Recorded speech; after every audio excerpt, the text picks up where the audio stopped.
Good Wednesday morning. So it is the day before Thanksgiving, and of course, we know what comes after that, Black Friday, the herd stampedes all the retail stores, right? But it's a great, time of year. It's a time where we're all supposed to be, counting our blessings and being happy for everything that's happened, and it's a good thing. And it's interesting. There's 752-day periods throughout the year. And notice there's 7 holes in your head. There's 7 days of the week, 7 halls of heaven. 7 times 7 is 49. And what's really cool, these 752-day periods mirror from the spring equinox, which is the first 52 days of sun, which is the seed being planted. That's when the farmers plant the seeds. The next 52 days is the moon period. And the nurturing of the earth brings creation and the crops forward. Mars is the heat of the summer. And of course, Mercury is the harvest, which we just got through, and the Jupiter period is the 52 days before the final Saturn period, which ensues in winter. So it's absolutely amazing if you track these. If you just count 52 days from the spring equinox forward, these are the 7 planetary periods, which also mirror the days of the week. So we're in the Jupiter period right now, which is Jupiter's the crescent of the moon over the cross, is a time of abundance, time of, enjoying the fruits of the labor that the year has brought. Now, if you live down underneath the equator, it's going to be exactly reverse. And you just count from that spring equinox the other way around. So again, the earth is a reality machine, right? When we look at time and our whole perceptions of reality, it's all a matter of perspective. And I think that shows quite accurately the equinoxes and solstice points reference to the northern hemisphere and the southern hemispheres, which is very interesting stuff. So anyways, this is a good time of the year. Now, what I wanted to focus on today is Saturn is about to go direct. Now, this isn't some earth-shattering thing. The world's not going to end, right? It's not Revelations and all that. But it is a very powerful energy. Why? Because Saturn goes retrograde every single year, usually 4 to 5 months, something like that, 4.5 months in that general area. So does Jupiter.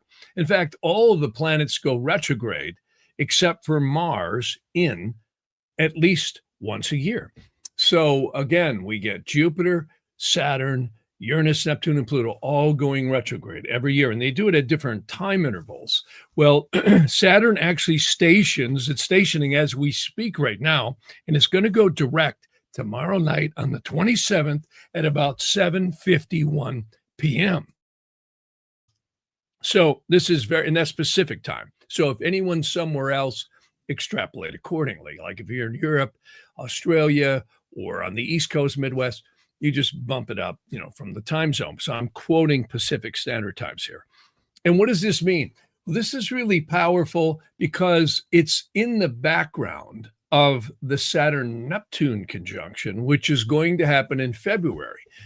And I mentioned, recently I went to the movie The Age of Disclosure, which was pretty interesting because it isn't just CIA guys. We had pilots, we had people in the military, we've had Congress people, etc., all bringing forward this huge, huge disclosure that, hey, folks, we're not alone. And even though they've been sweeping it under the carpet for 100 years plus, I actually think they've been sweeping it under the carpet for thousands of years, in my opinion, based on everything I see. But one thing's for sure is it's coming out. And this is interesting because with Saturn stationing and going direct, now remember, this is from Earth's perspective. We're looking at geocentric astrology, which means Earth-based. So it's going to station and go direct. And it's interesting because there's a sidereal degree that involves every single degree of the zodiac. And this one is happening in a lunar mansion, which is different than the sidereal degrees of Pura Bhadra. And what does that mean? Well, that's a dicey degree because in some ways it can bring violence. It can also bring, it even says ambushes or unusual events involving the occult. Now, I actually went and I looked into the degrees of the sidereal zodiac as well. And this is also known as a degree that can bring unusual events. And what's interesting about this is that it also can bring very secretive affairs. Well, look what we've got going on right now. There's all kinds of worry that I've heard in various high places about terrorist cells or more terrorist activity. And again, why are we seeing such an increased, exposure in the UFO or UAP thing, whichever you want to call it? And there's also been a lot more reported activity. Well, again, I've been mentioning Uranus. That's the big background energy, which is retrograde right now. Uranus is actually going to go direct here in February 3rd. So it's much, much slower. Uranus takes almost 84 to 86 years approximately to go around the solar system. So this is a big cycle. And remember, the last time this had happened, I had said World War II, jump back, Civil War, jump back, the Revolutionary War. And of course, you can go back to plagues and wars and dissension in Europe and various different places, the Asiatic wars, and of course, all kinds of things if we go back far enough. And we didn't need to discover Uranus in order to have that happen. Just because we didn't discover it doesn't mean it wasn't there. So what's interesting about all of this is that the big background energy, I've been saying this for a long time, the owners at the top of the pyramid, whoever they really are, definitely seem to cause disruption, dissension, and war during this time. And I've been saying this is a very mysterious situation here with Ukraine and Russia. And, that one doesn't get a lot of press. Of course, right now we're hearing that, Trump is trying to get a settlement going on here where each side compromises and stops murdering people every single day with bombs, drones, and all kinds of other unique ways to kill people, right? So, and war is just a hideous thing. And when you look at it, and we go back through history, the amount of human casualties, when you really just summate what happened, you go, wow, it's like a ritual bloodbath. And what's interesting about this is they claim nearly 1 million Russians have been killed. I don't know what the Ukraine side is, but it's pretty substantial as well, many, many hundreds of thousands. And on top of that, look at the money that's been poured over the top of this situation on both sides. And there, it's interesting. I've had a lot of conversations lately with people who are telling me about revelations. And I don't want to mention names here, but I've had a lot of people say, hey, is this really a veiled beginning of World War III? And I think that that's what they want, but I don't think that's going to happen. And I hope I'm right about that. I think this is going to be a lot different than the other Uranus cycles. And part of this is Saturn going direct and also conjuncting Neptune. This is reality that we know it, dissolving or transforming and changing. And I'd like to think we're all getting a little more conscious and wise. And with that, there may be a blessing to the curse of nuclear weapons and some of these other very powerful weapons that, no one's going to win. And I think if that ever cut loose, our little extraterrestrial friends and terrestrial friends might just step in. In fact, Admiral Byrd was actually told that. If anybody's familiar with Admiral Byrd, the United States government funded this gigantic expedition down in the mid-40s and early 50s. I think they did it a couple of times, but you can read about it on the internet if I'm wrong on the dates.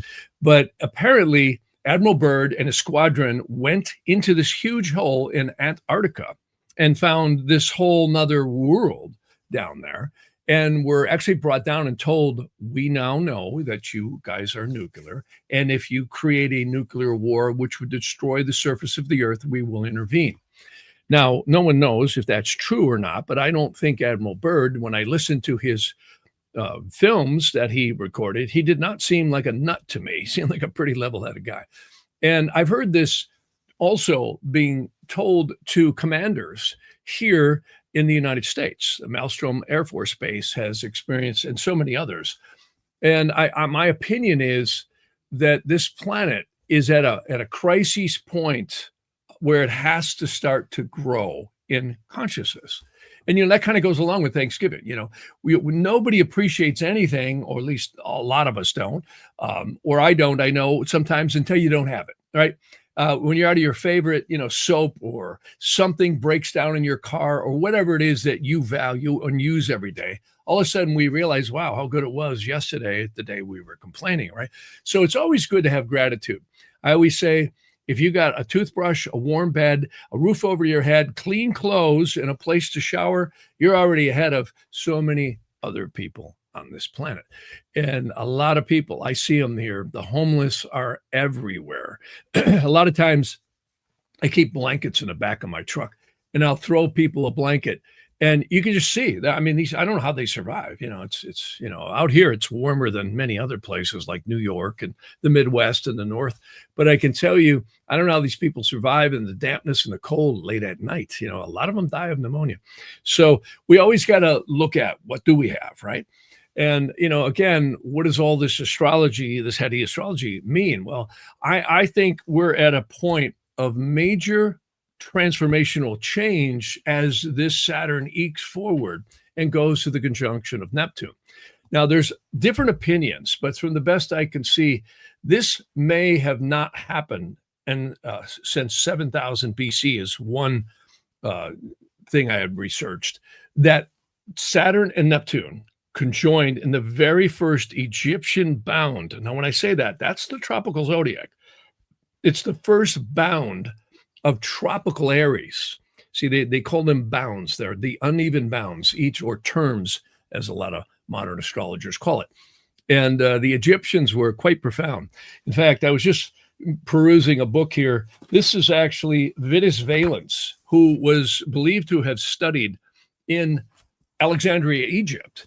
And of course, I just had Rosie Cutter on, which was a great show. And she was in Egypt. And I can tell you, a lot of the ancient astrology came up out of Chaldea, definitely India, and Alexandria, Egypt, and ancient Egypt.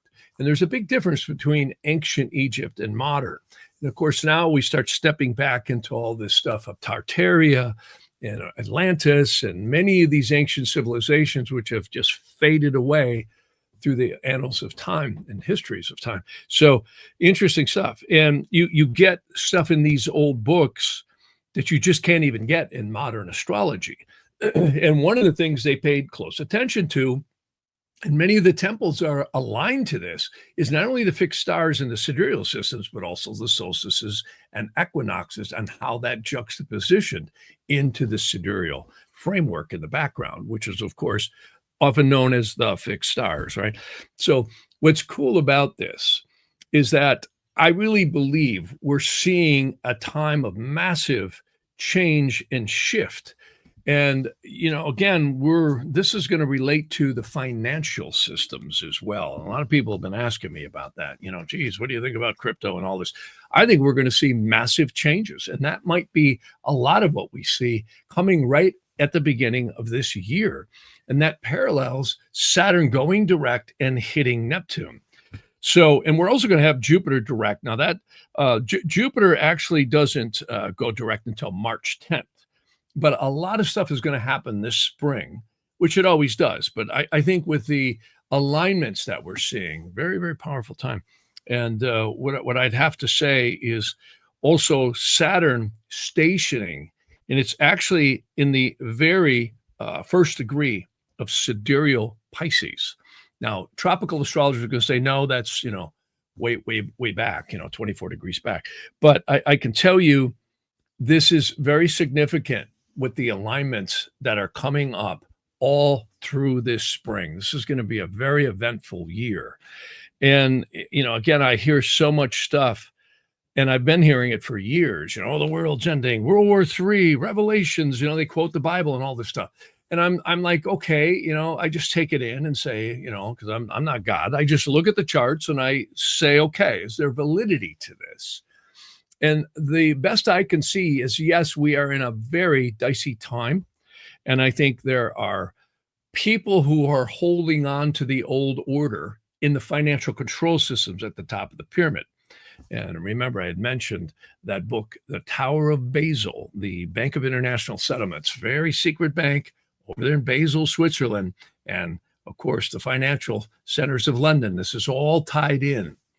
And it's very mysterious, where this goes, because the rabbit hole actually goes into some very unique powers that aren't just banking. And now we start getting into the forces of good and evil. And of course, many people in the religions have been quoting all these different things about demonic forces coming out and all this. And of course, I always remind people, well, we wouldn't be drawing breath if there wasn't divine forces too, right? So you got to think about that one. Nobody, stops to think about what is energy and what is all this around us that's so magical that creates creation itself. And, that's, yes, we see the mayhem, we see the wars, we see the insanity, but creation never stops creating.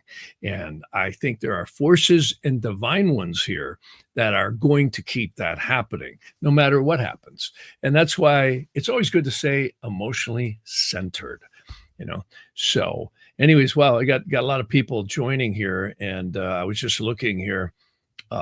Someone's on here from Romania. Hi, thanks for joining.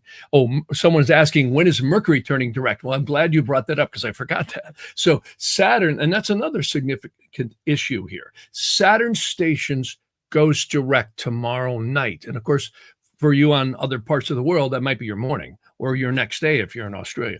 Mercury stations and goes direct just 2 days later on the 29th at 9:38:09 a.m. if you want to be technical. Again, the times I'm quoting are Pacific Standard Time. So, you can extrapolate that wherever you're at. You just look on your iPhone, world clock, right? I think the droids have it too, and you can just change that up for you. But it's Mercury does go station and go direct. It's very, very powerful as well. And again, there's so much hidden in these celestial movements we call astrology that is a riddle on Earth, and it's very, very powerful. So yeah, again, I think Neptune goes direct also too on December 10th. So these, when you really look at it, it's astronomy, and it's all the juxtaposition of the Earth with the other celestial bodies out there, stationing, going direct, or retrograding. So it's very powerful. And, a lot of people have said to me, geez, Jeff, how come you haven't set any gems lately? I'm like, well, waiting for good times here, right? I don't like setting and casting stuff with Saturn's retrograde and weird, angles. So what's nice is now I can start to move forward here. See, Saturn rules the dross of all metals. And, I do a lot of castings and gem settings here. I'll show you. This is a ring I just did a while back for a very dear friend and client. This is her guardian angel on there. And you can see it's actually inscribed right into the ring itself. So a lot of fun. And I do a lot of different pendants for people. And I can sit here and show you stuff all day. Notice the back always touches the skin. And notice this is a really incredible pendant. That's a ruby, yellow sapphire, emerald, and that's a ruby, blue sapphire, emerald, and yellow sapphire at the bottom. And this is that person's guardian angel, which is deep stuff, which kind of relates to what we're talking about. The time at which we draw first breath literally is when astrologers call it your birth chart. But it's much, much more than that. It's the imprint celestially of when that angel is supposed to have tied literally the psyche, spirit, and soul permanently to the body for the duration of the life. And they knock us out with that little mark of silence that quiets us. Remember, the mother creates a garment for the soul in the womb. So what is astrology? Astrology is the resonant point at what time starts for that soul. And again, time, a lot of people tell you, time's an illusion. Well, again, I always say, drop a brick on your foot and call me on the first of the month. It is not an illusion. It's very real. And these lives are very real. Just have, something go on physically or health-wise or legally and other stuff. It's very real. But in the other side, it is an illusion in some ways, because we're all going to exit this body known as death, right? And that's when that time stops. So this is really an experience. And we live down in the emotional body. In fact, I always quote this book, The Sharia Hagilgum, which is a stunning, stunning, stunning book. If anybody ever wants to grab it, I hear it's getting harder to get. And I don't know why. I don't know if it's out of print or what have you. I don't think I have it here. Yeah, I do. Here it is, right there. That's the Sharia Gilgum. Shar means gate. Hagilgum means cycling of the souls. And this book will kind of blow your mind here, because what it talks about is that when that angel ties us to the body and knocks us out, that's when the lower conscious mind forms. That's why children are so precious. I mean, when you look at a little child, they're totally blocked from the upper touches of, you could say, the spirit, psyche, and soul at that early age. Now, some kids are intuitive, and some very advanced souls are born that may not have quite the blockages, but for the most part, most of us are knocked out. And the lower emotional conscious mind starts, and that's referred to in that text as the nefesh. I often show that tree of life where the lower emotional mind is the lowest one. This is the steering wheel, the gas pedal, and the brakes, if you will, psychologically, that we all react with. And this is why we're always, always seeking some way to understand the traumas and the crazy stuff that happens to us. They make very deep, indelible impressions upon us. Look at the politics right now. So, everybody is going to go to Thanksgiving dinner, right? Or most people will. And you're going to hear the political stuff possibly come up. Hopefully it doesn't, right? But everyone is so deeply polarized right now in this country. And I'm hearing it in other countries too. There's so much fear and dissension going on right now with what's happening in the world. And of course, that's our reactive lower conscious mind. And it can be very programmed. And I think it's important to step outside of that and keep what they call common sense, or you could say a kind of a gauge on your emotional reactions, because I've seen people literally almost fight to the death over their opinions. We see it all the time. In fact, you see it in wars all the time, right? So that's where it really gets deeply rooted. It's interesting. Rosie Cutter and I were talking last time on how these demonic forces can actually take groups and control them. And we see this. I always say we go crazy in, congregations, and we do get better one by one. In fact, Sting actually had that lyric in a song once, and I thought, wow, that's pretty cool. It made a lot of sense.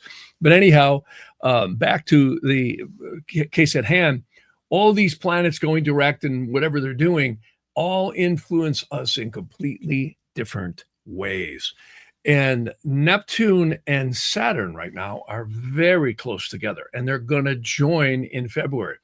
And I've talked to a number of clients. I just had a lady yesterday I was talking to who's just been feeling like she's dragging a box of rocks up the hill without wheels. And I said, well, you got Neptune right over your sun, and so is Saturn. See, so anyone who's got challenging transits over the ascendant or other issues in your chart, you're going to find it's very powerful right now and very emotional and potentially draining between now and the February 20th conjunction. Now, it also can be really positive for people. If you got positive aspects or trines or sextiles or some other conjunction to a benefic, I mean, it might be, just excellent for you. And if you don't have it aspecting anything, you might say, I don't feel a thing.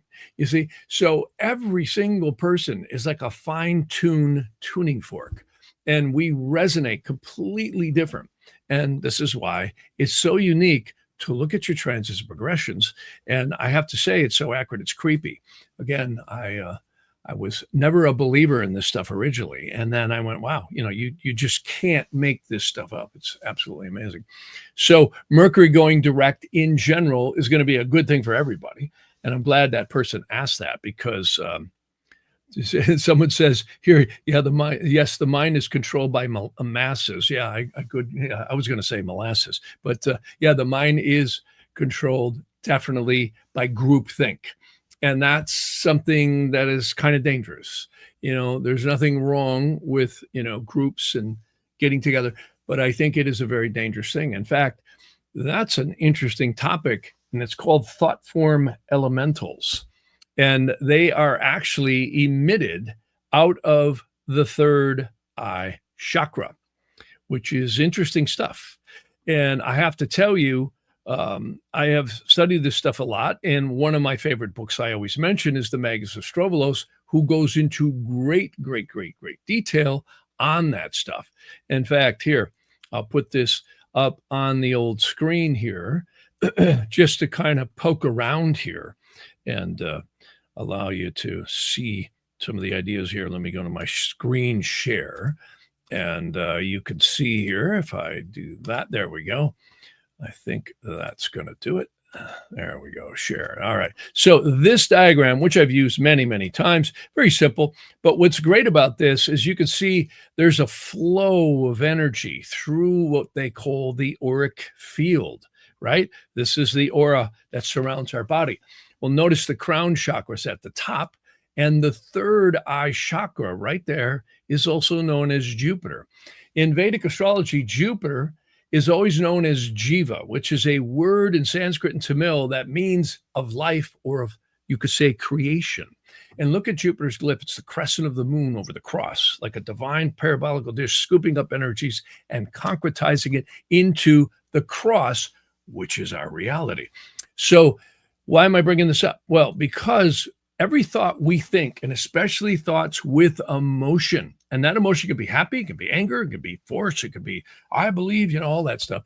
You're going to find we emit very strong thought form elementals. This is why all the people you see that are motivational speakers, what do they talk about? They talk about the mind, the focus of the mind. And I talk a lot about this as well, because when I'm doing readings, I'm constantly telling people, you have this energy at you. But you also have the most powerful thing in the universe, and that is your consciousness and reaction to it. You see, you may not be able to stop it. Again, I use the analogy of driving a car. You're not going to stop traffic, and you're not going to stop events on the road, but you can react to them in the most appropriate way, which could make all the difference in how you get through that situation without a major catastrophe, right? So some might be unavoidable, but most are. And that's the same analogy that I always like to bring up. So another thing I wanted to talk about here today, and everybody wonders, where's Ella? Did Ella die? Did she go away? No, she didn't. Actually, she's been going through some really powerful transitions in her life, but she has been working on a new website for me and did an elegant job.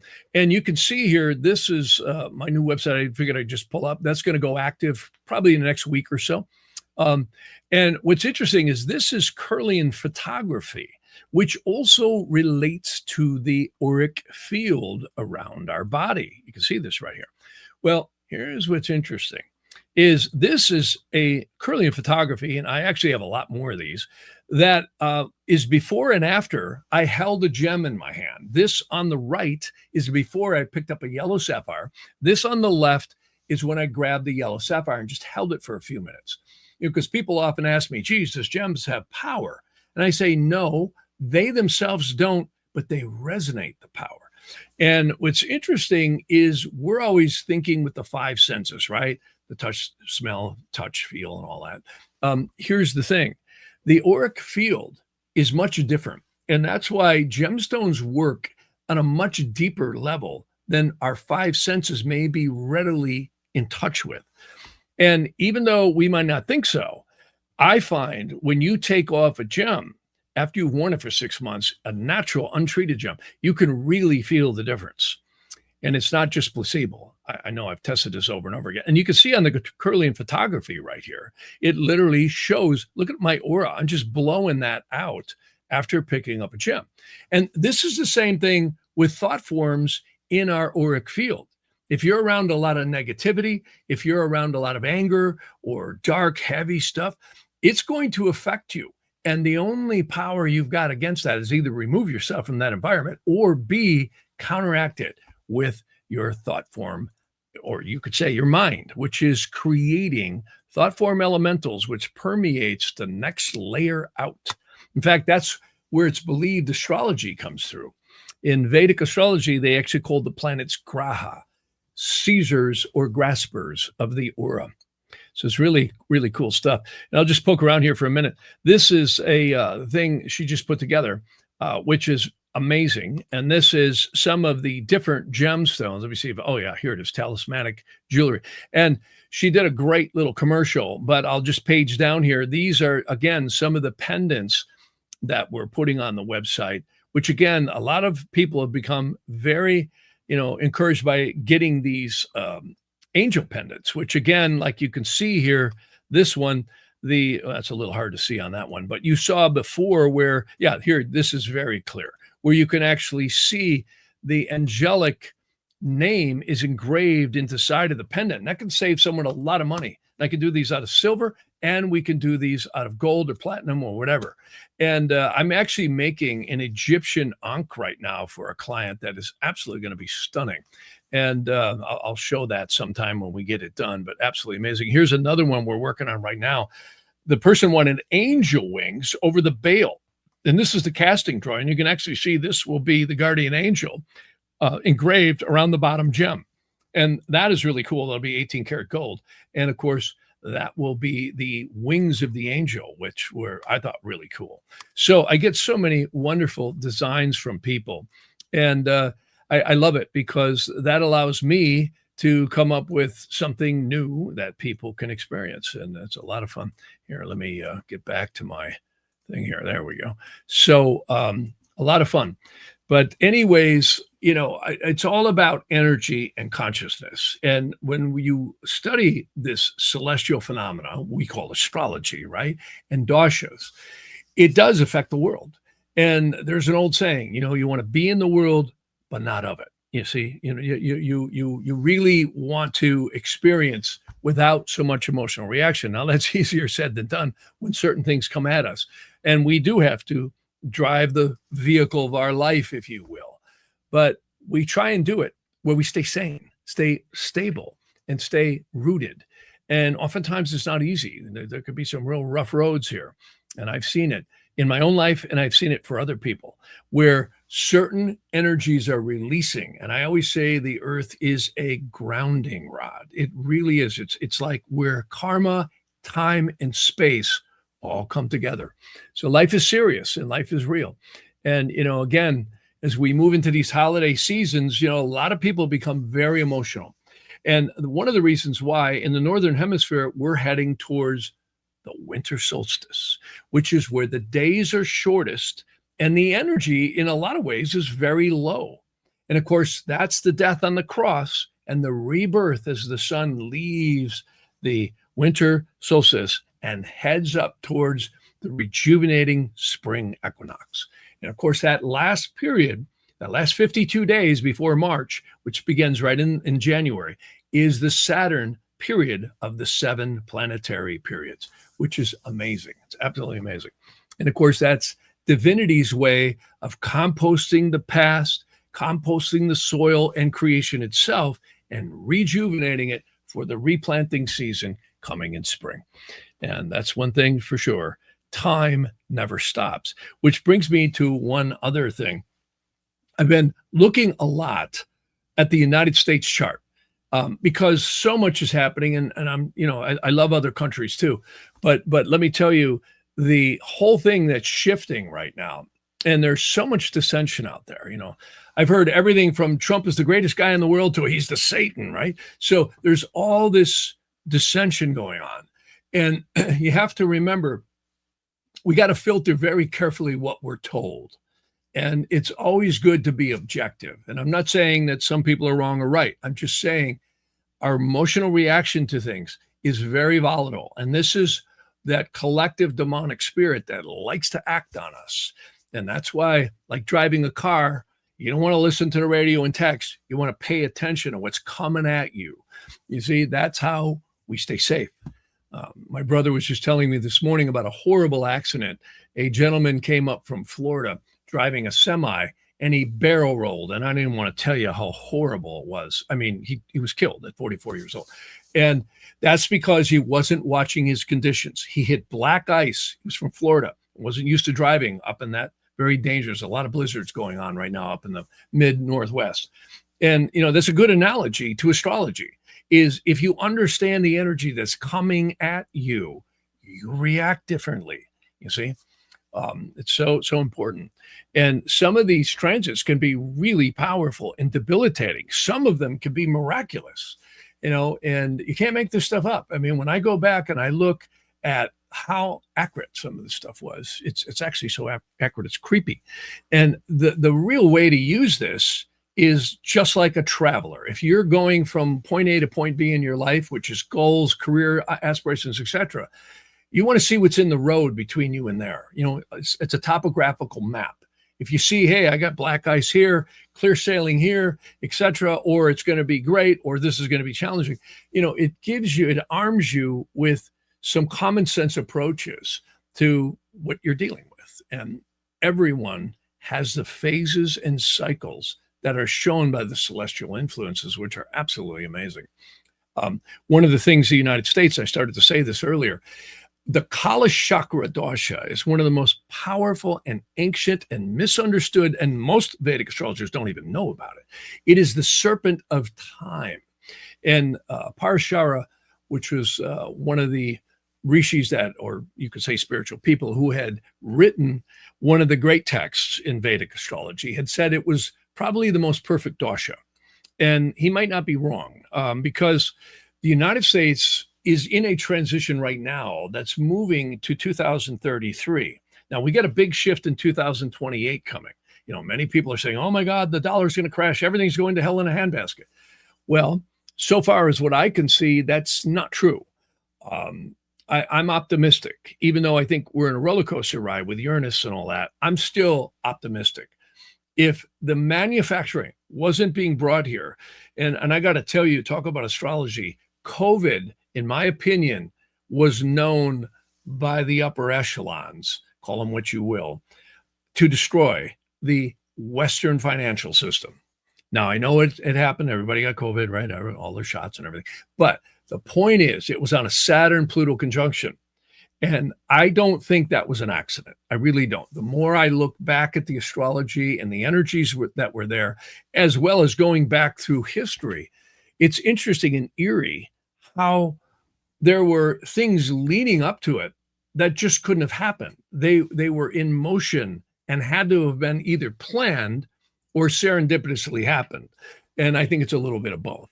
And I won't go into all the conspiracy theory stuff, but it's kind of interesting how we see things like 9/11, Nixon taking us off the gold standard, COVID, all this stuff. Again, I remember being on George Norrie's Coast to Coast in, I think it was 2012 or 2000. Oh, it was 2010, I think, or 11. It was one of the first times I was on there. And he said, Jeff, what do you think of the Mayan calendar? And I said, not a single thing. I can't come up with anything that corresponds to the Mayan calendar. And of course, when it doesn't happen, right, everybody wants the world to end, right? It didn't end, right? 2012, we all remember that. Nothing happened, right? And I said, but watch out for 220. Why? Because 220 was really when we saw a lot of dissension and change happening. And boy, it happened. In 2001, too, and again, 2008. Those were the Saturn-Pluto conjunction squares and oppositions, which are so accurate. It's creepy. I mean, remember COVID? That pushed the United States north of $38 trillion in debt to come back from that totally. And again, $38 trillion is staggering. There's no way out of that hole unless you bring back in massive manufacturing and production of this country. And the bankers shut this place down in the mid-1800s, and they did. And I can tell you, from 1913 forward, we've had some very powerful controls on this country. And I think big changes are happening right now. Whether you like Orange Man or hate Orange, I'm not here getting into politics. I'm talking about astrology. I see between now and 233, this country, as well as the world, is really going to go through some changes. And if you really took it out to the 100,000 foot, I think in the next couple hundred years, we're going to be blown away with where the human race has moved to. And I think this Saturn-Neptune conjunction is part of that. I think things are going to become revealed that could really open up the whole elements of energy, free energy, all that stuff. It's coming. It may not happen right away, but I think over the next couple of years, we're going to see immense changes. And one of the topics that the people were mentioning, it was a Harvard professor, I believe, he was saying that he literally says there may be fear that the economic implosions of just releasing all this information immediately might destroy the current economic structures. That has to happen in more of a flow, which I think is very possible. So anyways, person says, funny thing, we owe the national debt to ourselves. I wish it was to ourselves. It's actually the bankers at the top of the pyramid, mysteriously behind the Federal Reserve, which isn't any more federal than Federal Express, but it got the power to control the money. So this is some very interesting stuff when you look into the banking. Always follow the money. And this, again, gets into the UN and all kinds of powers to be and the New One World Order, all this stuff. We even heard Daddy Bush talk about that, not the shrub, but Daddy Bush. It's very mysterious, the forces that are really going on behind the scenes in this world's control structures. And they really relate to the major points and triggers in astrology. And we're certainly in one. Yeah, that's right. This person's mentioning the Federal Reserve is privately owned, you bet. And no one knows exactly who they are. And the Bank of International Settlements is mysteriously all tied up with this, created right just before World War I or very close to that. And that was all, tied in with the world wars, 1 and 2. So very interesting stuff, and the other ones. So, deep stuff. The advanced technology someone's mentioning here, and the gradual adjustment period. Without it, the economy would implode too fast. That's right, too quick with a major job loss. That's exactly right. I agree with this person, because that's right. We're now seeing.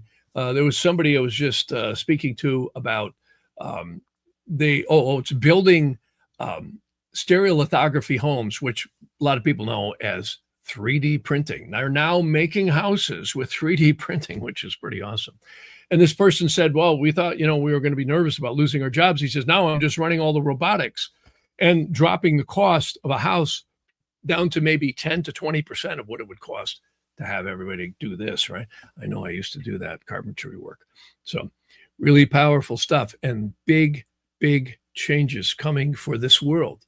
And I think the Saturn-Neptune is probably a big contributor to that at the same time as Uranus. See, we didn't have Neptune and Saturn coming together in World War I or the Civil War or all these other things I mentioned as Uranus went around. Nothing can ever be the same. This is why time, you can never duplicate. Cycles, yes, but not the exact happenstance out of the cycle. So it's really powerful stuff. And, again, I've been hearing a lot of stuff from people right now on both sides of the fence where, oh my God, this is it. World War III, the world's going to end. And no, we're going into prosperity. And, it's never simple. Only thing I can say is I'm more optimistic of the future as long as we maintain one thing, and that is the respect for divinity and creation and humanity, at large. Yeah, the human race can be insane sometimes. We're all partially insane, aren't we? As long as we recognize that, I think we stay more sane. So, for what that's worth. So, again, I love the human race. It's just some of the people that drive me crazy. So, anyways, yeah, someone saying the end is the beginning. And again, exactly right. Another person just mentioned, try not to live in fear. And that's it right there. If you realize you're a spiritual being having a physical experience, take the fear out of the factor. You're just here experiencing. And again, the books I mentioned, I love 30 Years Among the Dead. Remember, I mention that book all the time. Even the Sharia Gilgal mentions the same thing. You are a sojourner in time. And it's really a shame this isn't promoted more in modern spiritual, religious practices, though it is in many places. And that is, your mind is really just an interface to this lower, dense physical world. And that's very hard sometimes emotionally to step out of. But if we do, we stay more sane. And we stay more positive too, because fear is one of the most destructive emotions, and the demonic forces actually play off that. They actually suck parasitically on these very powerful, fearful emotions. Because if you go back through time, you find many of the spiritual warriors of many different, realms, had always said, you can do whatever you want to me. I am just a soul here in this physical garment called the body. And it's so true. So true. So, yeah. And I got to tell you, yeah, back, someone's mentioning here, we just pay taxes. It's owed to us, but we never pay the debt. It was never meant to be paid off. That's right. Your birth certificate is actually a straw man, believe it or not. And it's collateralized. And this is why I know the great Satan is in Washington, D.C. We got to stop him, right? And on the other hand, everybody loves him. I'm talking about Orange Man here, Trump, right? So we'll see where all this spills out. And I'm not here getting political and defending him or also going after him. I'm saying what I see happening from the powers that be right now, if this country is not returned to a place where it can pay off its debt, it ain't going to be here much longer. And there are forces going on right now. I want to take this place and the Western countries apart. It's a very dangerous time right now. And this is the Uranus going over the Pleiades. And it's very powerful. Remember, Uranus will give a kiss to the fixed star Alcyon coming right up in spring. So this is a very powerful and detrimental time, as well as positive time. And I always say the Vedas mention this too. And the Vedas are profound texts. They're very obscure, but they're profound. And I'll put that up on the screen here. This is one copy of the Vedas. And when I say the Vedas, it's a collection of texts, the Samhitas, the Rig Veda, the Yajur Veda. And they mention very similar to the Western biblical texts. Divinity, God, however you want to say it, brings down in the creation fail-safes. Even though there's wars and calamities and crazy stuff, right? Creation always continues. Babies keep being born. Little birdies are chirping in the springtime. We always see creation keep going. And I think there's divine forces protecting that. So with that, I'm going to run here. And again, a lot of great comments here. And someone saying fear is Saturn's frequency. Well, Saturn certainly seems to be the karmic gateway or portal to time and space. It really does. And look at its glyph. It's the cross over the crescent of the moon, exactly flipped and inverted from Jupiter. It's interesting. So it's taking previously concretized time and space and bringing it out into this realm. And that's an interesting story there, because it kind of fits in with many of the ancient texts and biblical texts that talk about life here is a purification and rectification process. And it's also a wonderful experiential process. So with that, someone's saying Uranus will get close to Algol during this retrograde. That's right. It won't conjunct it, but it comes close. So it doesn't hit it. It's already gone past. It's not coming back. A lot of powerful things. And of course, this never stops. If we look at this in really true clarity, the astrology never stops. Another interesting thing is in the heliocentric zodiac. I was over at the Carol Reiter Association, and the gentleman was really bringing up some interesting stuff on heliocentric astrology. Now, what does that mean? Well, that's just not looking at your birth chart. It's looking at where the planets are in respect to the sun. The sun is the portal of creation. That's why the stars are so bright. They bleed through. Well, what's interesting about that is the Earth is given a kiss to Uranus every year. What does it? It does.